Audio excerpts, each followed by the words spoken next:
sou Raíssa, estou de volta com mais um podcast do blog Só Futebol Não. Nessa manhã de domingo, o céu agora já aparece mais nublado. Temperatura aí de 29 graus, lembrando que a gente tem um alerta laranja em vigor. Acabou às 10 da manhã. Antes de acabar já entrou outro em vigor que vai até 11 horas da manhã de segunda-feira.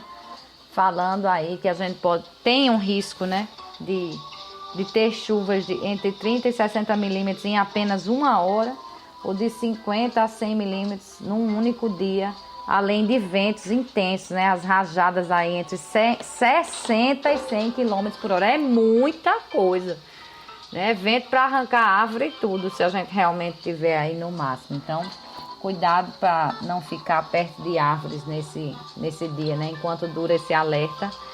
E vamos torcer para que essa chuva já tenha passado, né? Porque choveu muito aí de madrugada. Não caia novamente, nem se cair que caia fraca, né? A gente não tem essa quantia toda, porque realmente não tá fácil. Natal é a cidade do sol, porque não pode chover. Se chover, a gente fica todo mundo, né, debaixo d'água. Bom, chegando então com esse tema aí, tem que mudar. É uma consciência, parece que do mundo. Depois do oba-oba, que foi a internet começando mesmo assim, disponível para o mundo nos anos 90, com todas aquelas os sites, né, as comunidades de bate-papo, depois surgiram as redes sociais e chegamos agora à era do TikTok, né, direto aí. Depois de todo esse oba-oba e de tá tudo livre, é a plataforma para o discurso livre, né? Não tem censura e não sei o que, se descobriu que não é bem isso que acontece, né? Que a gente precisa de regras, né? Precisamos de regras para mantermos uma convivência sadia, para mantermos uma convivência livre de violência. E o que se busca, se você tiver a paciência de buscar ao redor do mundo, vai ver o quanto a internet já se envolveu, as redes sociais se envolveram em eventos pra lá de lamentáveis. Aqui mesmo agora surge uma propaganda aí sobre fake news na TV, falando de um linchamento de uma mulher que aparece a filha dela falando, né, que a mãe foi linchada porque alguém publicou lá nas redes que ela tinha a descrição da pessoa que estava, acho que era sequestrando crianças. E aí quando o povo olhou o Tribunal do Povo, né? Que é por isso que existe direito, existe processo penal com todas aquelas regras de que ninguém pode ser considerado culpado até sentença penal condenatória transitada em julgado. Tem todas as regras para evitar justamente isso, né? Mas o Tribunal do Povo olhou ali, alguém falou que é mesmo, acabou, lincharam, mataram, ela não teve direito de defesa. E hoje a filha vive, não só a filha, a família dela vive com a ausência dela, né? Morreu porque alguém cismou que ela tinha a característica lá de ser a pessoa que estava sequestrando crianças. Só isso para dar um exemplo aqui próximo do que a gente vê na TV. Mas já tivemos massacres nas Filipinas, agora nesses anos aí de pandemia, baseado numa ruma de fake news, principalmente no Facebook, para as bandas de lá, né? E agora a gente começa a entender que é preciso arrochar aí esses parafusos das redes sociais, né? Da chamada Big Tech, né? Que estão muito soltas, não estão nem aí para o que estão causando, para as suas consequências. O que importa é o lucro. Normalmente esses vídeos criam um engajamento muito grande de violência. Vocês não sei se vão lembrar de um massacre que ocorreu numa cidade pequena da Nova Zelândia, que o perverso lá do atirador saiu com a câmera filmando como quem está jogando um videogame, aquele jogo de perspectiva de primeira pessoa. Ele saiu entrando, né, nas igrejas e tudo e matando, e a perspectiva era aquela, e transmitiu tudo ao vivo, sem que o Facebook derrubasse lá aquela live absurda mostrando pessoas sendo assassinadas ali para todo mundo ver. E aquilo gerou um engajamento e obviamente gerou lucro para a empresa. Então é preciso discutir as consequências disso. Então a Europa vem um pouco mais avançada nisso. E agora no Brasil Nós tivemos aí 2 eventos também de massacre. Eu confesso que eu não consigo mais nem ouvir falar, né? Eu não, já basta o que eu tive que presenciar naquela cobertura da escola, né? Acho que foi do Rio de Janeiro, São Paulo, né? Escola em São Paulo. E pouco tempo depois a gente ser submetido a uma creche, né, em Santa Catarina, é demais, né? E já naquela cobertura de São Paulo, o que mais se ouvia, principalmente dos profissionais de educação, as pessoas que trabalham com educação, as professoras, né? E também até das pessoas de imprensa começaram a se questionar a cobertura que estava sendo feita, porque estava muito mais estimulando que novos eventos acontecessem do que mesmo informando ou saciando a curiosidade das pessoas.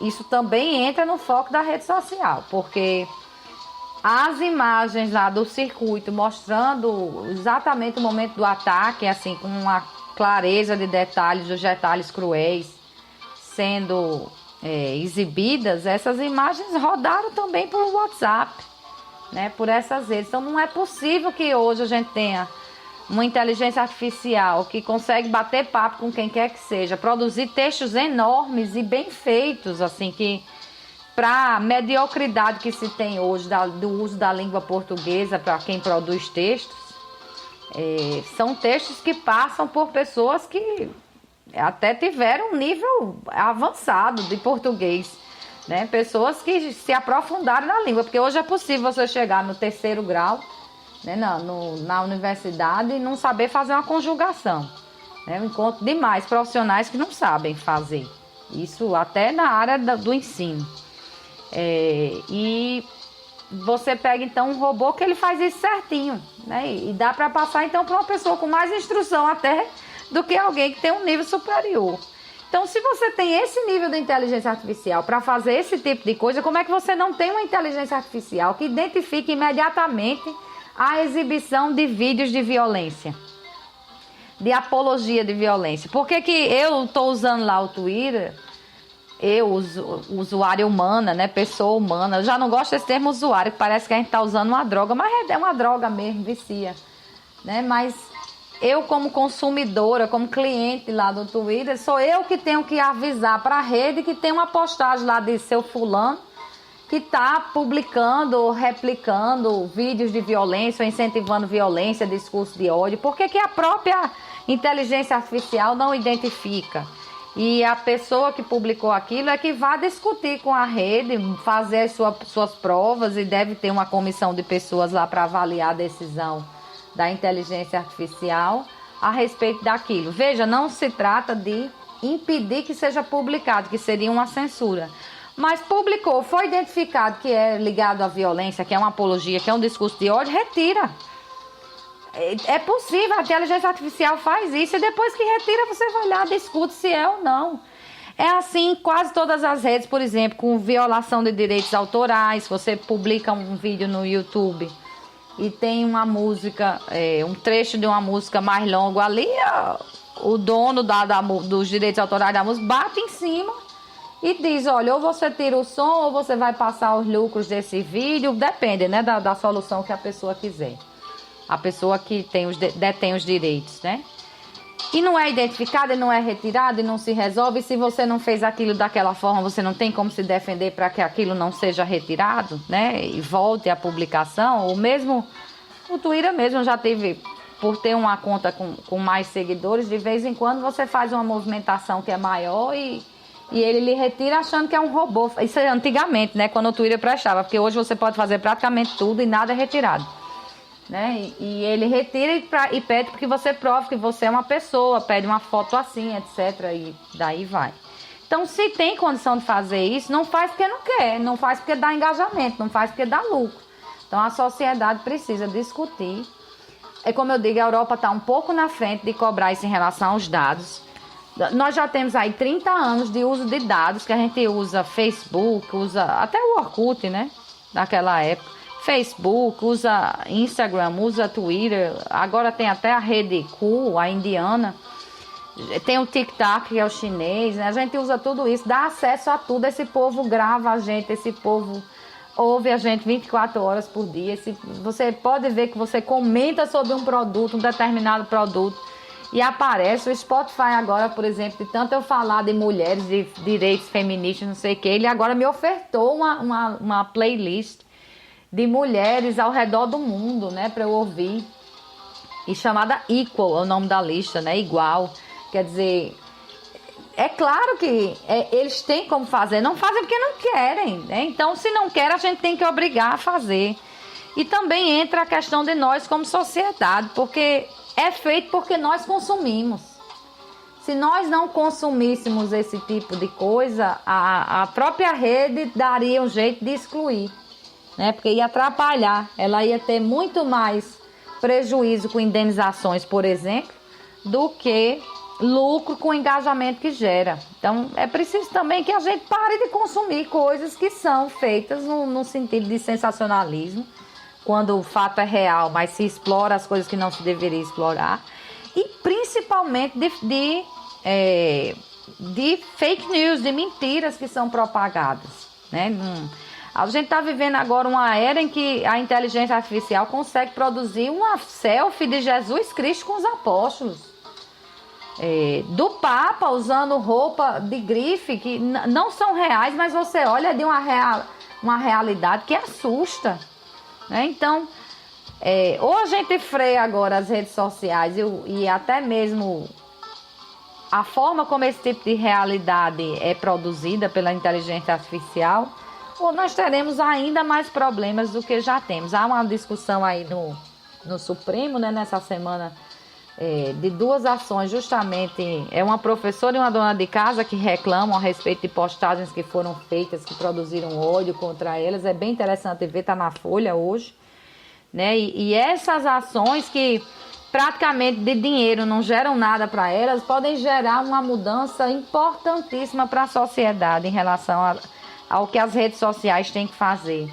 Então, a gente precisa sim, se engajar nesse tipo de discussão, a gente precisa se engajar, porque não dá para permanecer como nós vivemos, especialmente de 2018 para cá, tendo que lidar a cada 2, 3 roladas que você dá lá na timeline, você encontrando os 4, 5 notícias que são ou xingando alguém, insultando alguém, e às vezes xingando e insultando por mentira, uma coisa que não aconteceu, discursos truncados, discursos inventados.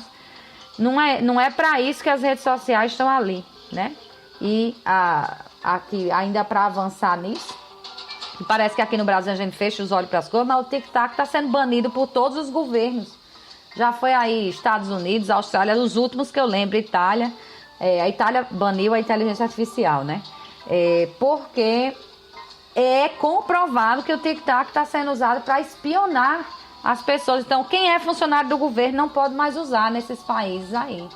Então, é para isso que a gente quer realmente espionagem, usar as redes para isso, para estar com a privacidade exposta e ficar nas mãos de uma empresa, para ela decidir se vai divulgar aquilo ou não, para estar nos chantageando depois, né? E me assusta ainda mais porque TikTok é a rede da geração Z, a rede das pessoas jovens, até da geração alfa que vem aí, né?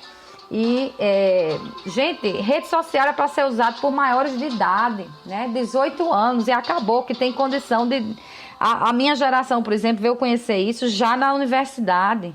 Então, a gente tem um discernimento maior do que é real, do que não é, e a gente é afetado por essas postagens. Você imagina alguém que foi totalmente moldado desde sua infância por esse tipo de comportamento, de esperar like, comentário, de engajamento, de comentário negativo, fim do mundo. Então a gente precisa realmente discutir. É preciso mudar do jeito que está hoje, não tem a menor condição de permanecer. E eu espero que essas ações que estão aí no Supremo encaminhem para isso, que o que a Europa vem fazendo encaminhe para isso, que essa briga com o TikTok encaminhe para isso, porque... E até o que aconteceu agora, que a imprensa está reconhecendo também a sua parte nesses massacres, que sirva de lição para o que tem que ser feito em relação às redes sociais, porque a internet, como está hoje, não pode continuar, não. É isso, né? Espero que vocês tenham gostado aí do tema, sirva para reflexão, e também espero estar de volta no próximo domingo, a partir das 10 horas, com podcast sobre futebol e outros sobre assuntos variados. Bom domingo, boa Páscoa, até lá.